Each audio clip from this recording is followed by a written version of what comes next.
Hello, welcome to Kiwian Creations. Because I'm a Kiwi and I live in Norway. That's it. So look at this wood, This is this is beechwood. It comes actually in from Germany to Norway on trucks, and it's used to put giant bolts of steel on. So it protects the truck. And you can see these dents that the steel is made. Now this is normally thrown away or used as firewood, and I've salvaged it and saved it for a couple of years, letting it dry out, and then I turn it into whatever I can dream of. Today it's chopping boards. But so my tools, a Bosch table saw, I tried on planer. But before I take all the crap off the sides, there's one that's actually been planed. I get my old planer and I just give it a haircut, just to take the major dents off, and just in case there's any small bits of steel embedded in the wood that would screw up my good blade in the planer. So this just takes off the edge, and I can also then get to see the beautiful patterns inside and try and work out which angle or which side I should cut. I'll show you in a second just some of the patterns that come through. It's gorgeous. Now they're caused because when the tree's felled and lying down, water gets in and it goes right in through the tree, and it changes the colour into these gorgeous patterns. Yeah. So I just do two sides. I don't need to do all four because I'm going to be cutting a lot of away on my table saw. But look at that.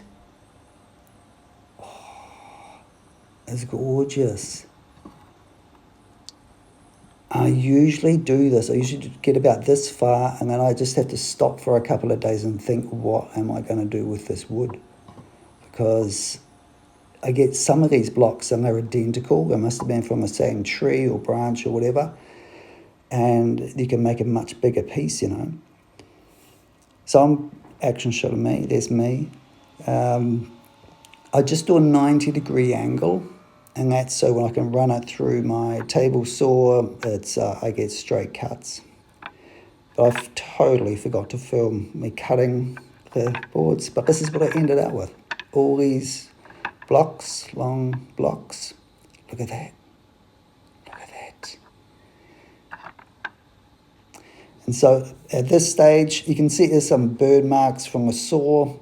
I want to get rid of all that. And this is where I usually daydream for a couple of hours. I put it all out and try and work out which ones are going to go beside each other, which is going to make a nice pattern. Look at that, is where it is. It's a good couple of hours work there too.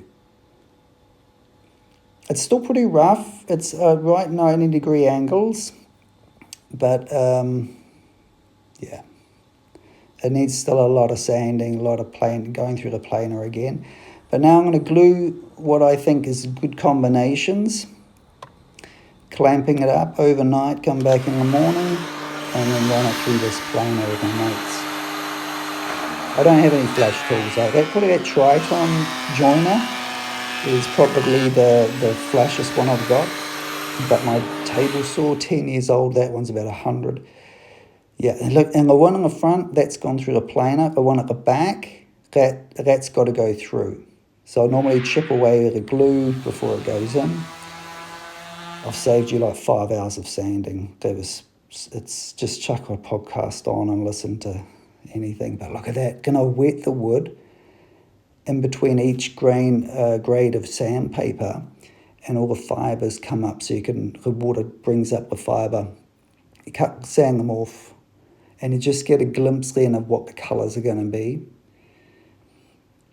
That's about 2 long ways. And there's the first board. I was really happy with that. Turned over, I did that, used my Reuter and just did a bit of an edge there so you can get your fingers under the board. Oh, here's the favourite bit. There. Oh, look at that. Is it walnut oil? Oh, yeah. Oh, I'm sorry, if you suffer from OCD, I don't get it all on the first go. I do. Here it goes. Yeah, look at that. And that's it. Thanks for watching. Like and subscribe if you want to see more. Thanks. See ya.